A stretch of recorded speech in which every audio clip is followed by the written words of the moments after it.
Bonjour à tous, un vrai plaisir d'être avec vous ce soir, surtout dans ce qui vient de se passer là. Je ne sais pas si vous vous êtes rendu compte que vous étiez en train d'acclamer le roi des rois, le seigneur des seigneurs, et je veux participer à cette acclamation pour donner toute la louange et toute la gloire à Dieu. Ça date un petit peu maintenant, puisque c'était en 1999 qu'il m'a été annoncé que j'avais la sclérose en plaques. Et je vous laisse imaginer ce que ça peut représenter. Je dis souvent quand je rends témoignage, c'est un séisme en fait. Alors je ne sais pas si dans vos vies vous avez eu des séismes de ce genre-là, mais quand il vous arrive une telle nouvelle, que vous savez que la maladie est incurable, eh bien il n'y a plus beaucoup d'espérance, il n'y a plus beaucoup d'espoir. Et donc on se retrouve face à ça. Comment est-ce qu'on gère ça quand on est un être humain, avec toutes ses faiblesses, avec tout ce qui se passe dans sa tête? Je ne sais pas comment vous gérez vous vos situations difficiles, mais moi je suis un être humain et il y a des choses qui me passent à travers la tête. Et la première chose qui me passe par la tête, c'est comment je vais m'en sortir. Qu'est-ce qui va se passer? Ça vous arrive jamais à vous quand vous avez comme ça un gros fond? Alors peut-être que certaines et certains sont ce soir dans une difficulté. Eh bien c'est normal à cause du fait que tu es un être humain, que tu sois dans ce temps où tu es tout chamboulé, mais quand même l'histoire ne s'arrête pas là. Et donc en même temps que je me retrouve en train d'essayer de recevoir cette nouvelle qui est catastrophique, il y a quelque chose en moi qui réagit aussi. D'un côté, il y a l'homme qui dit c'est fichu, il n'y a plus d'espérance. Et d'un autre côté, il y a ces racines qui sont en train de tremper dans la foi que j'ai depuis que je suis enfant, parce que mes parents étaient croyants, et donc ils m'ont vraiment nourri dans cette foi. Et ça, cette force qui rentre en vous, et qui vous dit non mais c'est pas possible. C'est pas possible. Partout où il y a de la maladie, partout où il y a la mort qui guette, il y a aussi l'espoir et il y a l'espérance. Et je ne sais pas si vous vous trouvez des fois dans des situations comme ça. On peut avoir un creux de vague, mais il y a un moment donné où le Saint-Esprit vient, il y a l'Esprit de Dieu en nous qui dit non, non, bats-toi, accroche-toi, reste encore accroché aux branches. Et ce soir, il y a peut-être quelqu'un qui est en train d'être dans ce temps un petit peu difficile où il doute, il ne sait plus. Accroche-toi. Accroche-toi parce que la parole de Dieu est la vérité. On l'a encore chanté. Le nom de Jésus est au-dessus de tout nom. C'est marrant parce que je méditais ce matin exactement le texte de la guérison de ce paralytique. Le nom du Seigneur Jésus, qui a toute autorité sur toute chose, ce Christ qui a été au début de la création, est-ce qu'il est incapable ou pas de recréer ou de réparer ce qu'il a créé? Je vous la refais parce que vous n'avez peut-être pas entendu ma question. Dieu qui est créateur de toutes choses, est-ce qu'il n'est pas capable de réparer ce qu'il a créé? Attendez, si déjà il a créé la chose, vous imaginez, imaginez une voiture qui vient d'être créée, un prototype qui sort. Je veux dire, c'est évident que la machine, on va pouvoir la réparer. Vous voyez, je veux dire, étant donné qu'on a été capable de l'inventer, on est capable de réparer. Dieu n'est-il pas plus qu'un mécanicien? D'accord? Donc ça, c'est pourquoi je vous dis ça, parce qu'en fait, c'est ce genre de pensée, de foi, qui va mettre en avant votre guérison, qui va vraiment vous aider à franchir cette chose-là, c'est-à-dire arrêter d'être un être humain qui réfléchit et commencer à être un enfant qui croit, simplement. Donc il a fallu vraiment qu'à travers tout ce que j'ai vécu pendant 2 ans et demi, alors 2 ans et demi, ça peut être très court et ça peut être très long aussi. Pour moi, ça a été très long. Quand vous êtes dans l'entourage de quelqu'un qui souffre, vous le voyez régulièrement, vous prenez des nouvelles, ça va, non, pas trop, bon, ça ira mieux, on va t'aider, on va prier pour toi, et puis vous partez, vous vous séparez du problème. Mais quand vous vivez la maladie, quand vous vivez le combat, je peux vous garantir que 2 ans et demi, c'est long. Et peut-être que parmi vous, il y a des personnes qui sont dans un combat qui dure. Et le combat qui dure, ça use. Et donc dans mon témoignage, je voudrais apporter aussi cet élément-là, c'est que pendant qu'on combat, il y a des moments où on est en haut et puis des moments où on est en bas. Donc ça aussi, si vous passez par ces moments-là, c'est aussi quelque chose qui est malheureusement normal parce qu'on est des êtres humains. Donc au tout début, Dieu me fait la grâce d'aller, je vais donc à une réunion et je reçois une parole de Dieu. Il y a quelqu'un qui a une prophétie, c'est-à-dire quelqu'un qui parle de la part de Dieu et qui dit voilà, tu es comme un arbre qui est en train de perdre son feuillage. Et puis bientôt, il va se dessécher de telle façon que ce sont les branches qui vont se briser et il ne restera de toi plus qu'un tronc. Et puis ce tronc, étant donné qu'on n'en espérera plus grand-chose, on va finir par le couper. Tu seras comme une souche. Mais Dieu te dit, de cette souche, il fera rejaillir la vie. Ce sera comme un rejeton.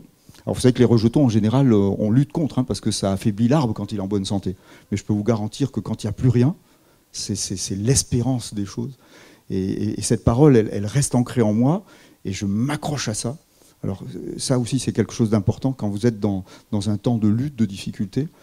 Accrochez-vous à une parole du Seigneur. Alors si vous la recevez parce que quelqu'un a un don, une prophétie, ben, saisissez-vous-en. Sinon, plongez vos regards dans la parole de Dieu. Lisez des paroles de guérison, des paroles de foi, et accrochez-vous et confessez régulièrement ces choses-là. Et vraiment, pendant tout ce temps de combat, chaque fois que ça allait en bas, je me rappelais de cette parole que j'avais reçue. Des fois, je doutais, hein, des fois, est-ce que c'était vraiment pour toi? Mais je m'accrochais, je dis, Seigneur, non, tu es vraiment quelqu'un d'extraordinaire. Et puis, dans cette maladie, il y a ce qu'on appelle des poussées, c'est-à-dire régulièrement, la maladie vient et vous paralysez, donc vous avez tout un temps dans lequel vous souffrez, et puis ensuite la poussée s'estompe, et puis vous récupérez un petit peu. Et le médecin m'avait dit, si vous n'avez qu'une seule poussée, ben, vous n'entendrez plus parler, tout ira bien. Mais il se peut que vous ayez 2 ou 3 poussées, bien ma foi, ça ira, et puis vous terminerez votre existence comme ça. Et si malheureusement la maladie est encore plus avérée, vous aurez des poussées de plus en plus fréquentes qui finiront par vous handicaper de telle façon que vous finirez vraiment très, très, très handicapé, voire paralysé. Et moi, j'ai malheureusement tiré, on va dire, la carte qui était la plus mauvaise, puisque j'ai eu 7 poussées au total. Donc vous doutez bien, la première poussée, je suis dans la foi, et avec mon épouse et avec les chrétiens qui nous entourent, on prie. Puis dans la deuxième, vous êtes un peu déstabilisé. Et ça, c'est aussi un élément qui est important quand on est malade. C'est si on regarde aux symptômes qu'on a dans son corps, on dit « Ouh là là, ça va de pire en pire. Ouh là là, les choses sont encore là. » Mais si on regarde à Dieu, on ne se laisse pas impressionner par ce que notre corps est en train de nous dire. Parce que Dieu est plus puissant que ce qu'on peut ressentir. Dieu est bien plus puissant puisqu'il a dit la chose. Pourquoi est-ce qu'elle n'arriverait pas? S'il a dit « on ira de l'autre bord », pourquoi est-ce qu'on se noierait au milieu de l'océan, au niveau du lac? Ça, c'est très important, hein. Entendez bien ça. Et donc, j'ai une deuxième poussée, et là, un petit peu désespéré, vous comprenez, parce que je me dis, oula, ça revient. Et si ça revient une deuxième fois, pourquoi ça ne reviendrait pas une troisième fois? Et là, je commence à douter.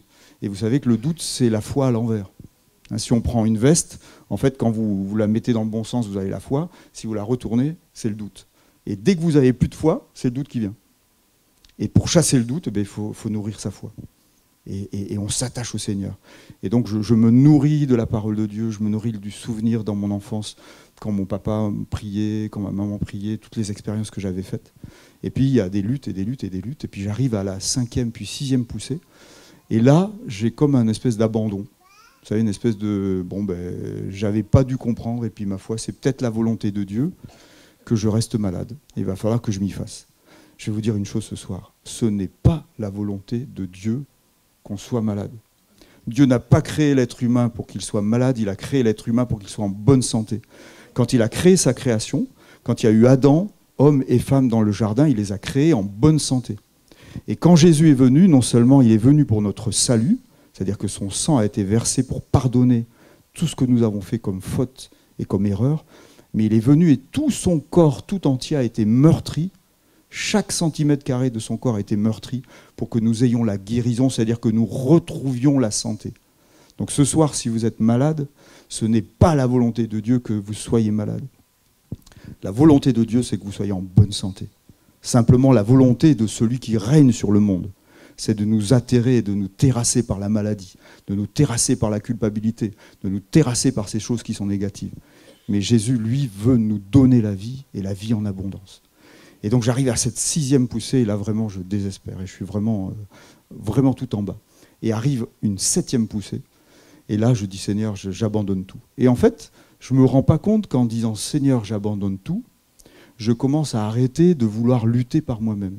Parce que je ne sais pas si ça vous est arrivé aussi, on a toujours en nous cette espèce d'énergie qui veut quand même, on serre les dents, mais Dieu ne nous demande pas de serrer les dents, il nous demande d'avoir la foi en lui.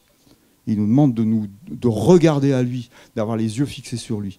Donc moi, je ne me rendais pas compte qu'en fait, quelque part, je retardais en quelque sorte le fait que Dieu puisse mettre sa main. Et je donne souvent cette image. En fait, moi, quand je me suis converti, c'est-à-dire quand je me suis donné à Dieu, c'est comme si j'avais fait rentrer Dieu dans ma voiture. Et j'avais dit, je l'avais invité à être mon passager. Et là, c'est comme si tout d'un coup, j'étais tellement las de conduire et de voir que les chemins se fermaient les uns après les autres et de voir que j'allais pas dans la direction où il fallait, que j'ai juste eu une envie. J'ai dit, je sors de la voiture, je t'ouvre la portière, tu viens prendre la place du chauffeur et moi je me mets au côté passager. Et là, sans m'en rendre compte, je lui ai donné la main pour qu'il puisse commencer à agir. C'est un peu comme s'il me disait, ah, enfin, tu arrêtes de t'acharner pour essayer d'arriver par toi-même, tout en me demandant, Seigneur, est-ce que tu peux intervenir?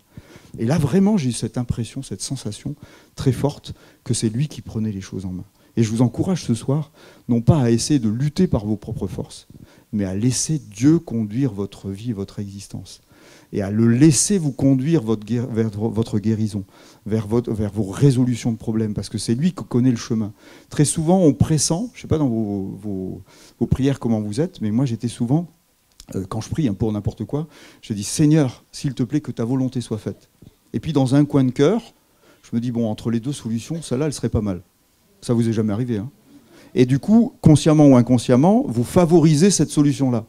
Et oui, mais si Dieu il avait prévu d'ouvrir l'autre porte, qu'est-ce qu'il fait? Ben, il attend, patiemment. Alors ce soir, n'essayez pas d'imaginer quel est le scénario que Dieu a mis sur votre vie. C'est un scénario de bonheur et de salut et de guérison. Ne cherchez pas à savoir comment il va s'y prendre, à quel moment il va s'y prendre, sachez juste qu'il va s'y prendre. Et ça, c'est important. Et tout d'un coup, je réalise ça. Et j'arrive à un culte, et là, il y a une deuxième parole, un deuxième cadeau qui m'est offert. Pendant qu'il y a ce temps de prière, après la prédication, le prédicateur, donc, qui était Patrick à ce moment-là, est inspiré et il dit « Tu es guéri de ta sclérose en plaques ». Waouh! Qu'est-ce que vous auriez fait, vous? J'attends. Qu'est-ce que vous auriez fait, vous? Vous auriez sauté au plafond, moi pas du tout. J'étais au fond de la salle déjà, tellement découragé que, je ne sais pas si ça vous fait comme ça, mais plus on est découragé, plus on recule. D'accord? Ouais. Puis bon, je ne réagis pas, parce que dans ma tête, je me dis, ouais, c'est bon, mais Patrick, il est au courant que j'ai la sclérose en plaques. Quelque part, il a une compassion pour moi et puis il a envie de m'encourager. C'est des idées vraiment. Ouais, c'est-à-dire qu'en fait, je manque de foi alors que Dieu est en train de me parler, quoi. Et donc, juste après, Patrick dit, bah, si ceux qui veulent qu'on prie pour eux s'avancent, vous avancez, puis on va prier pour vous. Et moi, j'en ai absolument pas envie. Sauf que il y a comme une main invisible qui m'oblige à me lever et à aller devant. Donc je me retourne, il n'y a vraiment personne. Je suis derrière et je vais devant. Patrick prie pour moi, je reviens, il ne se passe rien. Ça vous arrive des fois d'aller à une imposition des mains et puis il ne se passe rien? Ouais, d'accord. Mais ça ne veut pas dire que Dieu n'a pas agi. Parce qu'il faut juste savoir une chose, c'est que quand on prononce une parole, la parole, elle agit d'abord dans le domaine du spirituel. C'est-à-dire elle agit d'abord dans l'invisible. Et une fois que c'est agi dans l'invisible, la chose se réalise dans le visible. D'accord? Quand Abraham il lui a été promis qu'il aurait un enfant, hein, il y a d'abord eu la promesse, elle a d'abord été décrochée dans l'invisible. Et c'est seulement après qu'elle a été décrochée dans le visible. Parce que je crois qu'ils ont changé de nom 1 an avant de recevoir leur bébé, c'est ça? Voilà. Et le fait qu'ils changent de nom, c'est-à-dire que Sarah appelait son mari au lieu de l'appeler, donc c'était Abraham, ça veut dire quoi? Rappelle-moi. La première signification. Père élevé. Et après, c'est changé en père d'une multitude. Vous imaginez, chaque matin que Dieu faisait, Sarah appelait son homme père d'une multitude d'enfants. Qu'est-ce qu'elle était en train de faire? Elle était, sans s'en rendre compte, en train de proclamer la venue de la promesse. Vous imaginez ça? C'est-à-dire, en fait, elle était en train de dire par la foi, de proclamer que Dieu allait agir. Et 1 an après, le bébé est là. C'est pas beau, ça? Il a appelé à l'existence les choses qui n'existent pas, appelé à la vie ce qui est mort. Et quelque part, Dieu voulait vraiment faire comprendre ça. Donc la réunion se termine, et je vais voir une sœur de l'Assemblée, qui est aussi médecin, et je lui dis, comment est-ce qu'on pourrait savoir qu'on est guéri de la sclérose? Elle me dit, ben, la seule façon de faire, c'est qu'il faut passer une IRM.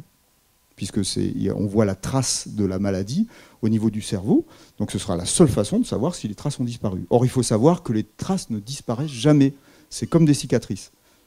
Et donc, je me dis, bah oui, c'est très bien, seulement un IRM, eh ben, il faut prendre 1 mois, 2 mois, quelquefois, pour avoir le rendez-vous, hein, parce que c'est pas évident.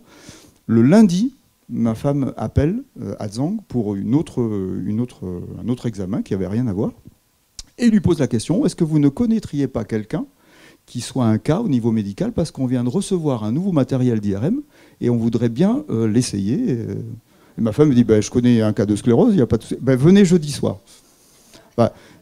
Là, je ne sais pas s'il y en a qui croient au hasard, mais vous voyez, je veux dire, quand Dieu dirige les choses, hein, voilà, le hasard n'existe pas, et la providence divine, elle est extraordinaire. Qui pouvait imaginer que l'établissement Zhang venait d'acquérir un matériel qu'ils avaient besoin de pouvoir vérifier un petit peu comment il fonctionnait, qu'ils avaient besoin d'avoir quelques maladies originales. D'accord ? Et que juste ce dimanche-là, le Seigneur me guérissait, parce que je sais maintenant que j'ai été guéri au moment où la parole est sortie. Et le jeudi soir, donc on passe cette IRM, enfin je passe, mais je dis on parce que ma femme m'accompagnait, Lydie m'accompagnait, donc on était vraiment là. Et puis j'arrive comme ça, et puis je trouve le temps anormalement long. Parce que comme j'étais déjà mon 3e ou 4e IRM, je trouve qu'ils mettent beaucoup de temps. Je dis, oh là là. Alors là, vous savez je retourne ma veste et je remets le côté du doute. Je dis, Seigneur, mais pourquoi je suis allé faire un IRM si à ce trouve, ils sont en train de découvrir des choses qui ne sont pas bonnes. Seigneur. Ça vous arrive jamais à vous, hein. Vous savez, il y a un gars comme ça, il s'approche de Jésus, il dit, Seigneur, j'ai foi, mais viens au secours de mon incrédulité. Seigneur, je crois. Vous voyez, c'est paradoxal, hein. Mais je pense qu'il faut à la fois qu'on reconnaisse notre petitesse, notre faiblesse et la grandeur de Dieu. C'est pour ça que je veux rendre témoignage, pas à moi, mais à Dieu. Pour qu'on comprenne qu'en fait, nous, on n'y est pour rien. C'est Jésus qui y est pour tout. Et donc, je sors, je vais dans la salle d'attente. On attend un quart d'heure, on attend une demi-heure, 3/4 d'heure. C'est long. Et je me dis, Seigneur, cette fois-ci, c'est pas la sclérose qu'ils ont découvert. Ils ont dû découvrir des trucs en plus. Seigneur Jésus, quelle honte. Et puis le gars arrive, il dit, mais vous êtes venu pourquoi, monsieur ? J'y vais pour une sclérose, il m'a dit, mais non, c'est pas possible, il n'y a plus aucune trace. C'est-à-dire qu'en fait, le temps qu'ils avaient passé dans la machine, c'est parce que comme ils ne trouvaient rien, ils ont insisté sur l'élément. Seigneur, j'ai manqué de foi, vraiment. Et après, ils ont essayé tous ensemble d'essayer de comprendre les choses. Donc on venait d'avoir une preuve extraordinaire, non pas d'une guérison, mais d'un miracle. C'est-à-dire qu'en fait, le Seigneur m'a remis un cerveau tout neuf, 0 trace. C'est comme si vous étiez blessé, vous êtes ouvert la jambe, c'est cicatrisé, et puis d'un coup, vous regardez, il n'y a plus de cicatrice. Plus de traces des choses passées.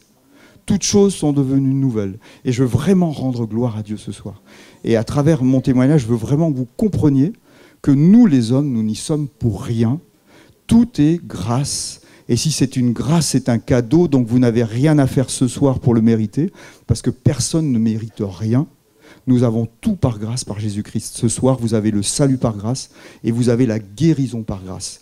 Donc ne vous dites pas, c'est pas pour moi, je devrais le mériter, je n'en ai pas encore assez fait, ou c'est parce que j'ai fait telle et telle chose que je suis malade. Non, ça, ce sont des pensées que Satan met dans votre cœur pour essayer de vous culpabiliser et de vous enlever la promesse et de vous enlever la guérison, cet héritage, ce cadeau auquel vous êtes autorisé, que vous avez le droit d'avoir. Ce soir, si Jésus est mort, il est mort pour ton salut, et il est mort pour ta guérison. Il est mort pour que tu sois bien dans ton corps. Il est mort pour que tu sois enfin rétabli. Il est mort pour que tu puisses recevoir ce que tu attends depuis toujours. Alors reçois simplement, ouvre ton cœur ce soir. Super. Alléluia.